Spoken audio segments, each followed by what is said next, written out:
Hi hello. അപ്പോൾ ഇന്ന് നമുക്ക് ഹെയറിന് വേണ്ടിയിട്ട് നമ്മൾ ഈ താരനൊക്കെ പോകാൻ വേണ്ടിയിട്ടുള്ളൊരു സാധനം നമ്മൾ രാത്രിയേ ഉണ്ടാക്കി വെക്കുകയാണ്. അതുകൊണ്ട് നമുക്ക് സ്കൂളിലൊക്കെ പോകുമ്പോൾ നമുക്ക് പെട്ടെന്ന് എടുത്ത് അങ്ങ് തേച്ചാൽ മതിയല്ലോ. ഉണ്ടാക്കാനൊന്നും നേരം കാണില്ലല്ലോ രാവിലെ. അപ്പോൾ നമുക്ക് അതിന് വേണ്ടിയിട്ട് ഇത് ഉണ്ടാക്കി വെച്ച് കഴിഞ്ഞാൽ നമുക്ക് രാവിലെ എടുത്ത് അങ്ങ് തേച്ചാൽ മതി. അപ്പോൾ അതിന് വേണ്ട രണ്ട് ഇൻഗ്രീഡിയൻ്റ് ആണ്. ഒന്ന് അലോവരയും അതുപോലെ തന്നെ ഒന്ന് ഉലുവയും ഞാൻ നേരത്തെ സോക്ക് ചെയ്യാൻ വെച്ചിട്ടുണ്ടായിരുന്നു. പിന്നെ അലോവര അതേപോലെ തന്നെ ഞാൻ കറയൊക്കെ കളഞ്ഞിട്ടാണ് എടുത്തിട്ടുള്ളത്. അപ്പോൾ അതേപോലെ തന്നെ കറയൊക്കെ കളയാൻ വേണ്ടിയിട്ട് നോക്കാം. പിന്നെ നമ്മളിത് നന്നായിട്ട് അരച്ചെടുക്കണം. പേസ്റ്റ് പരുവാവണം നമ്മുടെ ഹെയറിൽ.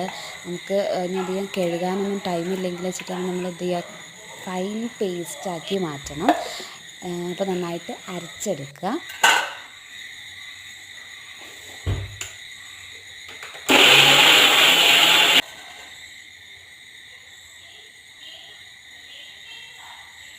അപ്പോൾ ഇങ്ങനെ ഈ ഒരു കൺസിസ്റ്റൻസി ആയിട്ടാണ് നമുക്ക് വേണ്ടത്. ഓവർ തിക്കും ആവേണ്ട, ഓവർ ലൂസും ആവാത്തൊരു കൺസിസ്റ്റൻസിയിലാണ് നമുക്ക് എടുക്കേണ്ടത്. അപ്പോൾ അതാകുമ്പോൾ നമുക്ക് പെട്ടെന്ന് വാഷ് ഔട്ട് ചെയ്ത് കളയാനായിട്ട് എളുപ്പമായിരിക്കും.